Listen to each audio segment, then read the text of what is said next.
Hello everyone and welcome to Spoilers Obviously. I'm your host Joel and with me today once again my lovely wife.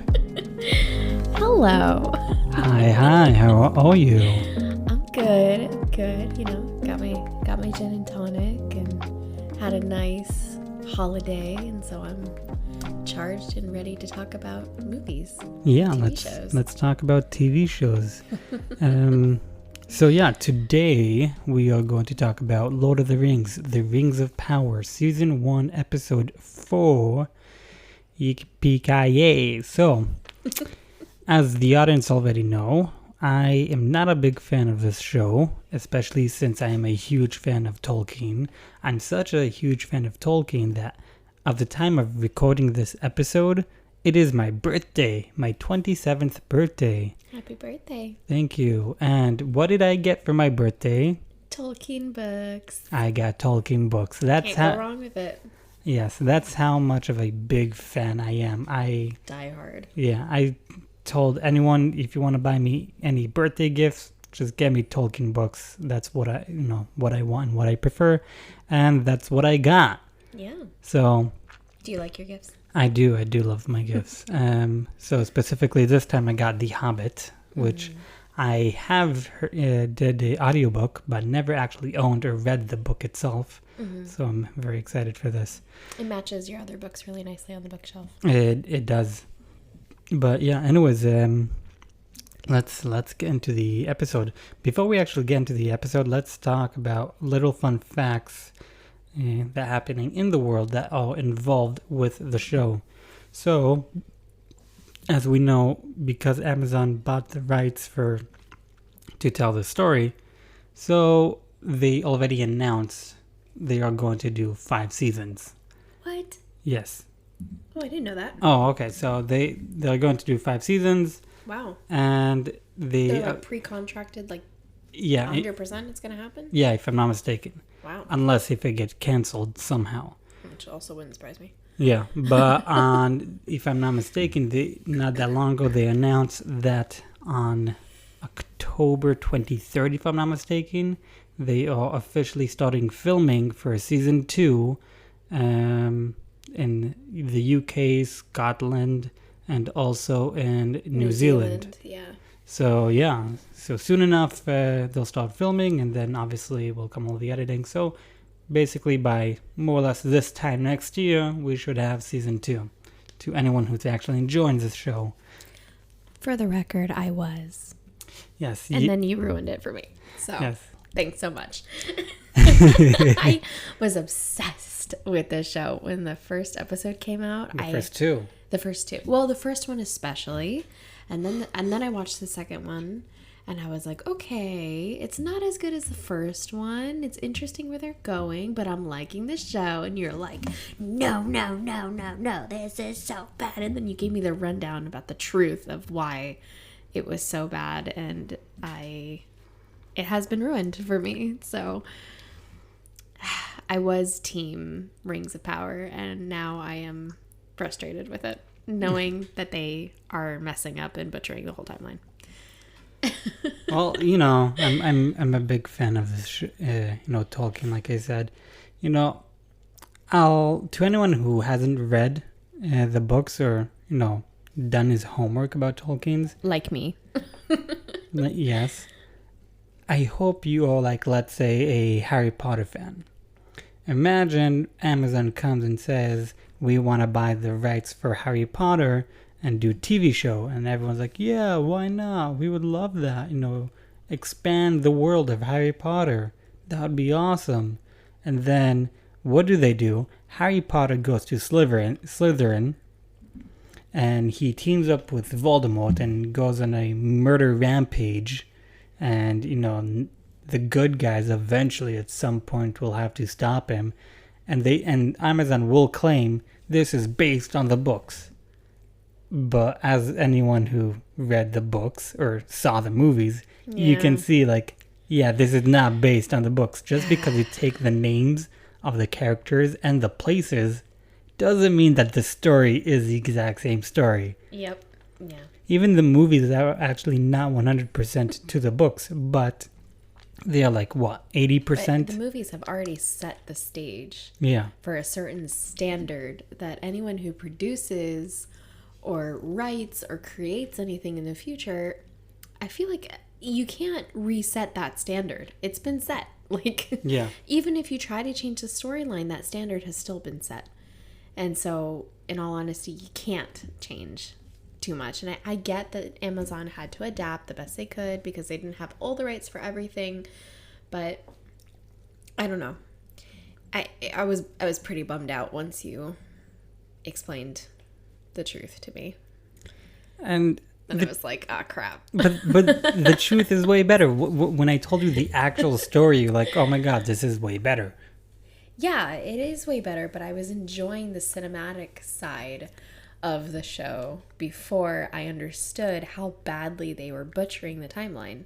Yeah. I liked how they were actually weaving all the stories in. Like, even though I get now from a more knowledgeable standpoint that they were like taking things from like the third age and putting it like in the first age and like, or second age and putting it in the first age, whatever. There was like 3,000 years difference between some of the characters. Like, it didn't make sense what they were doing. But I liked how they were weaving the story when I was, like, ignorance is bliss kind of thing. Yeah. But yeah, it's all right. It's it is whatever it is now. It is whatever it is. I have to keep watching anyway. Yeah, we will continue watching and talking about it. I am, being tortured. It's not that bad. It is, if you know the story. But, like, in my point of view, Amazon bought the rights for the characters, the places, but not the actual story itself. Yeah, it Because could be. in my point of view, 95 to 99% of the story is actually not even the story. Really? What they tell us, what they show us in the show isn't like 99. I remember you showed me one of the videos from some guy on YouTube Yeah. explaining. You're like, you see now Yeah. why? And I'm like, yeah, okay. Yeah, I see. Nerd of the Rings. But Yeah, no, that was a pretty cool video. yeah. But no, I like in my point of view, like between 90 to 99% of this show is not accurate to the books. So it's a huge bummer for me. But yeah, anyways, I've let's gone through my Lord of the Rings awakening, so let's move forward with Yeah. the episode and talk more about it. let's get to the actual episode. So we start the episode with a dream about the fall of Numenor. Now we see like the queen is holding like a baby and all that, and then we see Numenor like a huge water and flood sinking the entire island of Numenor. Now, according to the timeline, the correct timeline, the fall of Numenor happens in the year 3319. Now, to remind everyone, Isildur is only born in the year 209. 3,209. So, the fall of Numenor only happened about 110 years after Isildur was born. And yet, over here, we see Isildur, way before the rings, where, the rings are being, were created in the year 1590 and 1600. Anyways, the timeline, they messed up the timeline, but what can you do? A fun fact, when the fall of Numenor happens, then later we see basically the queen is, walking around and not happy with her dream. She's worried about that. Yeah, she has a pretty distressing dream. Yeah. But I'm gonna be honest, I don't really remember the timeline of this show, what happens first, second, last, so I'm just gonna say what I do remember. At some point, we do see Halbrand in prison. We see Galadriel trying to get the side of the queen, like, we need to go to Middle Earth and deal. Yeah, she has a whole audience with her. Yeah. Yeah, and then she basically tells her that she's not actually the queen and she wants to talk to, like, let me talk to your mommy or your daddy kind of conversation she has with her. And Which is that, like not a good idea. Exactly, because she is, The regent. She's a queen regent. She, in the meantime, takes care of everything because her father, the king, is sick or whatever. He's in bed. He's mentally ill. He's I don't know, he's in bed leave. He's in bed leave. He's in best. He's on sick leave. Exactly. He got Gimlim. And so she's taking care of everything, but in the meantime, she's hiding the fact that he's sick. So Galadriel's like, threatening her. I'm gonna go talk to the king and all that, and then she gets thrown to prison. And now it's like, come on, this is not Galadriel. Galadriel by this time should be married, should have a daughter, and should be like 7,000 years old. She's acting like a little child. Yeah, she keeps throwing like these little hissy fits, and seems to have a bit of an anger issue. Yeah. But like it's a graceful anger issue, but she still has a bit of an anger issue, and it just doesn't match. I get that like they're trying to portray like young Galadriel, and she has to get to the graceful Galadriel that she is, that we see in the movies, because she's like, I don't know, 1,000,000 years old by then. She's not actually, however old she is, but you get my point. But I feel like it's weird to see her throw so many little hissy fits over everything. She's like impulsive. Exactly. The thing is, a lot of people say, oh, this is young Galadriel. Is this really young Galadriel? Because Galadriel by this time should be between 5,000 to 7,000 years old. Yeah, she's not a teenager or something. Exactly. And that's a lot. 5,000 to 7,000 years old. Now, Galadriel in the Hobbit and Lord of the Rings movies, she's about 10,000 years old. She's actually a lot older. She's a lot closer to the age of when we see her in the movies than she is here. And like, yeah, but still, there's a huge difference in character between the Hobbit even. Exactly, but this is what I'm saying. She, like, you claim this is young Galadriel, but she's in her thousands, like a lot closer to 10,000. Like, what would that be equivalent to in elf years? Because they do say how, like, I think 150 years feels like... They say, like, 100 years nothing. for an elf is like a blink of an eye. Yeah, it's for, like a day. It's like, yeah, it's not even a day. 100 years for man is like a day for an elf. Yeah, basically. So... But I'm not happy with how they portray these characters, but what can you do? We do then see, again, I don't remember the timeline of how everything played, but at some point the Galadriel does run away from the prison, and she does get to the queen, or king, and then the queen tells her, like, I was planning to send you away tomorrow to Middle Earth by yourself and all that, and in the meantime, let me show you the Palantir, which I was like, oh shit, here's the Palantir. That's the orb that we see. She runs away and she breaks into the king's room. Yeah. And then that's when she sees the queen, and then she's like, oh, I'm so sorry, I didn't realize that the king is actually basically incapacitated, and that's why you're queen. Like, it's not like you usurped his power. Yeah, but... They go on that whole rant, and that's how they get to the Palantir, because she's like, I have distressing dreams, and, like, I see things, and, like, there's certain things that you need to know, and that's how they end up getting to where they are. Yeah, and... Talking about the fall of Numenor. Exactly, and she sees what the Palantir shows her. Which is pretty distressing. Yeah, she sees the fall of Numenor, and Galadriel tells her, well, the Palantir can show you things that will never happen, things that will happen, things that did happen, and things that are happening right now. So she says, like, this potentially not might happen. And the queen is like, no, this is going to happen, and it's because of you, because you are here, and you're not supposed to be here. It's like, what the... Okay. Because she started seeing signs, like, overlapping signs from the dream in real life, only once Galadriel showed up. Right. So that's why she thought. Exactly, that but it's 'cause of her. The thing is... Like, she's going to bring on the fall of Numenor. Yeah, but the thing is, Halbrand and Galadriel came at the same time to Numenor. Right. And that's why I think and still believe that Halbrand is, in fact, Sauron. That would be a cool twist. Yeah, that definitely will be a very cool twist, but, at the same time, kind of expected. Then we have the Adar that we finally get to officially meet him. He's like the dark elf, the evil elf. Face. Yeah, with the half-burned face. I personally don't think he is Sauron, although they are trying to make us think he is. I personally think he is the mouth of Sauron, Now, the Mouth of Sauron is technically a Numenorian that, got corrupted and became evil. Now, There were elves on Numenor, though. It was started by elves, wasn't it? the first king of Numenor was the twin brother of Elrond. Oh, okay. Yeah, who was a half human, half elf, but decided to be full human. He could just choose like that? Because he was born half and half. Okay. So he chose to be the human half. So he had mortality.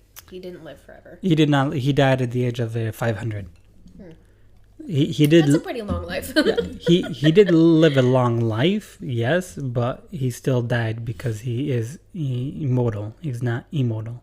Right. So we see Adar, and we see him like kind of mourning a injured orc, and then he's like showing a lot of like heart towards him. Yeah. Like, it hurts him almost to watch this orc. Like when you're not your dog, but like a person's dog, God forbid, gets hit by a car, or their horse breaks their leg or something, and the farmer goes up and is all sad and then shoots the dog in the head. Yeah. Or the horse in the head. Like that's exactly what we saw. So yeah, that's what we. It's weird. It was weird, but for me, I was like, I don't know, I don't buy it. And then what does he do? He kills him. It's like, okay, you taking him out of his misery, but the thing is, you're crying. And I'm not buying Just like that. you would a dog. Well, if his, orcs who are his workers are dogs to him, so Yeah, but that's how farmers look at their animals. They care about their animals, but in the end of the day, if the animal's injured and can't do the job that it needs to do, it's got to go. You could put it out of its suffering. There's no need to let it suffer, and I think that he looks at it the same way. I know. Either way, I'm not buying his act. No, I'm buying his act, the actor's act, but I'm not buying his motivations. Okay. He does tell us he wants to be a god, or he will be a god, which is again, he might be Sauron. Again, I think he is the Mouth of Sauron, because we do meet, according to the books, the Mouth of Sauron during the Second Age, which is a show does take place at. Then Adar tells our main elf that he will in fact let him go, and warn the people in the tower, the watchtower, and tell them they have two options. Option number 1, bow down to me and serve me, and no harm will come to them. Or option number 2, I will go on a rampage and kill everyone. And that is basically what he does. He lets the elf go, and the elf goes over there, and that's not what Adar does. Yeah, no, that's what Adar does. He lets the elf go. Oh, I thought you meant that that's what he does by like going on a rampage of death. Sorry. No, not yet. Brain fart. But, not yet. But then we do have a Theo, the little kid. Yeah, the stupid kid with the sword. Exactly, who he went to go fetch for food. Him and his friend, and they got enough food, but for some reason Theo wanted to go into a specific house. There was more grain in that house, and he was like, I have to go get it. His friend's like, no, we should leave. Yeah, so the friend leaves and abandons Theo. Because he hears orcs or something. And Theo stays behind, and then orcs come, and over here we find out the orcs are looking for the blade that Theo has. And he uses that blade to stab himself, to bring the blade and attack the orc, and then he jumps into a well, hides over there for a few hours until the dog comes. Like, it's daylight, now's the time for you to run, because they are sensitive to light. But it was like cloudy out, that's why they were out to begin with. Yeah. It was weird, the timing, how they did that. Also, I don't really understand the whole summoning the sword through his blood scenario. Neither do I. I don't understand what Amazon are trying to do, but at some point he does able to escape, and over here the elf, the other sent away, found Theo and now starts to protect him and all that. And then his mother comes, and we have this slow-mo montage. It's like, what the fuck? On the top of a mountain. Like, we don't need another slow-mo montage. The last slow-mo montage was of Galadriel riding a horse, and it was not fun to watch. But Theo and the gang get, back to the watchtower, and they all protected. And yeah, it's all fun and good for them. Yippee! back to Numenor. We see Isildur on the boat, practicing and to be a seamaster. A seamaster. He's like in his finals or something. Yeah, and he hears the island calls him. Now I'm not sure if he hears Numenor call him or he hears Middle Earth calls him. First of all, why would he hear anything call him? Makes no sense to me. And it's the second time they've done that. Yeah, it's a second time, but whatever. And he lets go of a rope, and over here the teacher, so to say, basically bans him and two of his friends from becoming sea masters. And because it was intentional. Yeah, it was intentional, and basically they get disqualified. His friends are pissed off at him, and they won't forgive him for what he did. After that, what we do see Elrond and Celebrimbor, talking, and Celebrimbor's like, Durin is avoiding me, and they are building the tower, but he's avoiding me. He's not talking and all that, and I can't find him. And we need to speak to see the progress. And Elrond says, "Okay, no problem. I'll go search for him." And Elrond goes to Durin's wife, and she basically lies. "Oh, I didn't know where he is." And Elrond finds him. Like he's off mining something. Yeah, Elrond finds Durin by going to the secret cave that is under Mimir. No, he heard Durin's kids singing like the secret password. Yeah.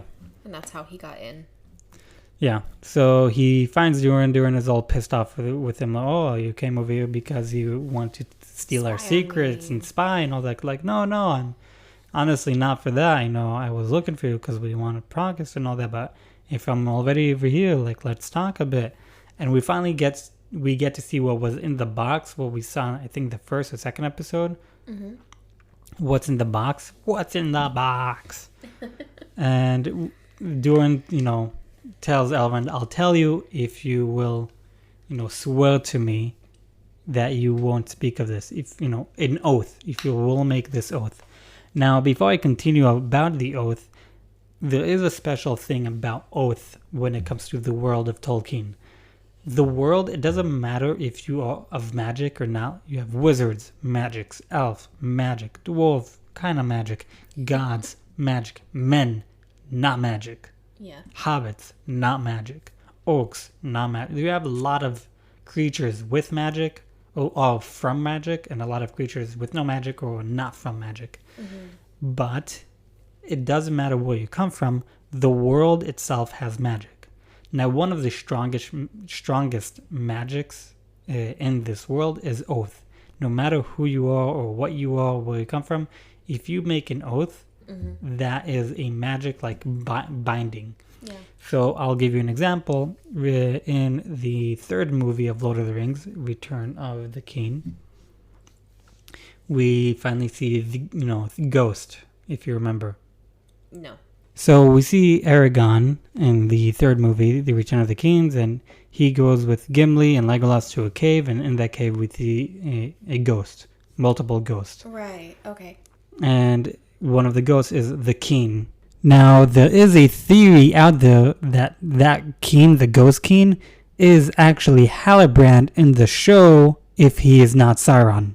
Anyways, Aragorn tells him, that according to your oath, you have to answer and, come and help us fight. And the ghost's like, "No, I only need to answer to the descendants of Isildur." Which there are none. Except for him. Him, he thinks there are none. And then Aragorn shows him that he is, according to the blade, "I am his descendant, and you must answer the call." Now, let's go a few years back, several thousand years back. So we have Isildur, who calls upon several kings. By this time, he is also a king, and he comes and "Hey guys, let's defeat Sauron.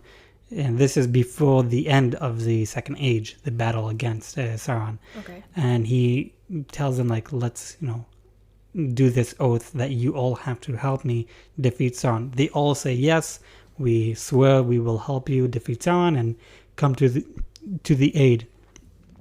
And the oath was, if you don't come to the aid, you will never rest until, even after you die, you will never rest until you fulfill your oath. And that's why there was like a whole like civilization basically Exactly. of ghosts who had to answer his call. Yeah, so like you, the king, and all of your soldiers will never rest until you fulfill the oath, my oath, to me or to my descendants. And they all say, yeah, no problem, and all that. When the time came to battle against Sauron during the end of the Second Age, that group basically said, yeah, fuck this, and ran away. And that's why they broke the oath. Got it. So now let's go back to the cave where we have Elrond and Durin talking to each other, and Durin tells him, before I show you what's in this box, I'll make this oath that you will never talk about this with anyone other than myself. Mm-hmm. Or else it'll affect your descendants. Exactly. And Elrond says, yeah, no, sure, no problem. And we do see on the next episode, episode 5, that Gil-galad, we will talk about this on the next episode, but Gil-galad tells them, like, did they find the mithril? Did they find the thing? And Elrond says, like, yeah, I can't talk about this. And one thing I liked about the oath moment, though, was how they touched the stone. And you see in the stone, like, these lines of, like, the mithril inside the stone. And it almost kind of pulsates for a second. Yeah. Like, it's setting into the earth their oath. Like, the earth will carry on the oath. Exactly, and that's, like, the magic of the planet itself. Yeah, I thought that was cool. So, as we see, Elrond does fulfill his oath. He doesn't talk about it, but Durin does show Elrond what is in the box, and we see it's a little crystal of mithril. Now, mithril, to anyone who doesn't know what mithril is, it is lighter than feather itself and stronger than the skin of a dragon. Wow. Now, we do see in the movie The Hobbit, when the dwarves give Bilbo that little jacket. Yeah, like the chain. Yeah, the chain jacket that then in the Lord of the Rings, Bilbo gives it to Frodo. Now, that jacket is made out of mithril. Wow. Now, that's valuable. Yeah, it's very valuable. It's so valuable that Frodo finds out, according to Gandalf, when Frodo got stabbed by a troll in the first movie, and he's still alive, and Gandalf says, like, that thing is worth more than the entire Shire and whatever is in it. Yeah. So that is how, like, that shirt, how much rich it is, how much valuable it is. But this, now we are in the time period where mithril is just being introduced to the world for the first time. Mm-hmm. So it's not as valuable yet, but it is. It's going to get there.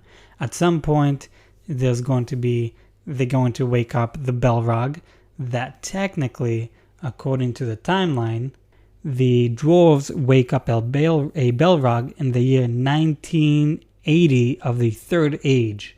So we might see it happening in this season or in this timeline. They hint to it.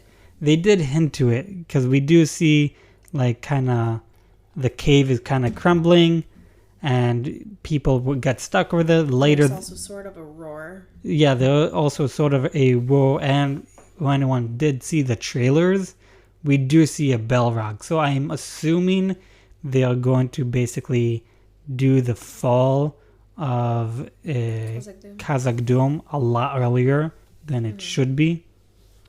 But yeah, add that to the list. Add that to the list of stuff they are fucking up. But yeah, Durin basically gives Elrond the mithril, and he says it's yours, a token of our friendship. And they basically move on. After that, now going back to Numenor, we do see that they send Galadriel on her own back to Middle Earth. And as she is leaving, we then see petals from the white tree that is a descendant from the two trees. All the petals start to fall, and that is like a sign of this is a bad idea, you know. This is like one of the same signs we see in the her dream. and Yeah. also in the Palantir. Exactly. And immediately after that, we don't see it, but like I feel this was like a stupid kind of editing style. We don't see it, but the next thing we see is Galadriel standing next to the queen, and the queen says, "I have decided to go with Galadriel." But didn't you a second ago? Wasn't she was on a boat on a like? Yeah, what- and the queen and Isildur's father have like a moment where they stare at each other and have like a telepathic moment of like, oh no, oh shit, we've made a mistake. Yeah. You know, that like they had like their like moment on screen. It was Yeah. weird. Yeah, and then it cuts to them all standing in the palace. Exactly. It wasn't good editing. Exactly, because I was like, wait, but she was on a boat on her way to Middle Earth. How the fuck is she now standing next to you and you're declaring you're going to go with Galadriel to Middle Earth? Who is with me to go to Middle Earth? And this is my problem, because they ask for volunteers. Now, there could be two reasons why they ask for volunteers. One, they don't want to risk their actual soldiers for this mission, so we will only take volunteers. Or two, you don't really have enemies, therefore you don't have soldiers, therefore you need volunteers. And if that is the case, here is my problem. Why does Numenor exist? The Valar, okay, the gods, basically gave these specific people the island of Valar. They created this island for them because of all of the help for defeating Morgoth. Now, you want to tell me you guys are such a powerful army that the gods granted you an entire island, and not only that, gave you long lives, because the span of a regular human is like 80 years, let's say maximum 100 years. Yeah. Okay, but in the minimum between 70 to 80 years. They live about to 300 years. Wow. Okay, the Numenorians. Now, you got a long life compared to regular humans, and you got this island because of your strength and your army. So why would you disassemble your army? Exactly. So why do you need volunteers to go on a mission, which is showing me like you guys are actually a lot weaker than. I think it's more that they didn't want to risk their actual army. I hope that is the case, but if that is not the case, I feel like here again Amazon fucked up. Could be. Yeah, but Amazon fucked up quite a lot. Yeah. But anyways, I do believe we got to the end of our episode. I am your host, Joel, and with me today, my lovely wife. Badia. Hi. Hi. Bye. Bye. We talked about Lord of the Rings, The Rings of Power, Season 1, Episode 4.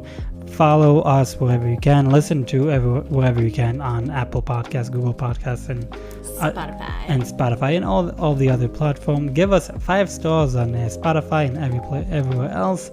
We are spoilers, obviously, and we will catch you up on the next episode. Thanks for tuning in. Bye. Bye.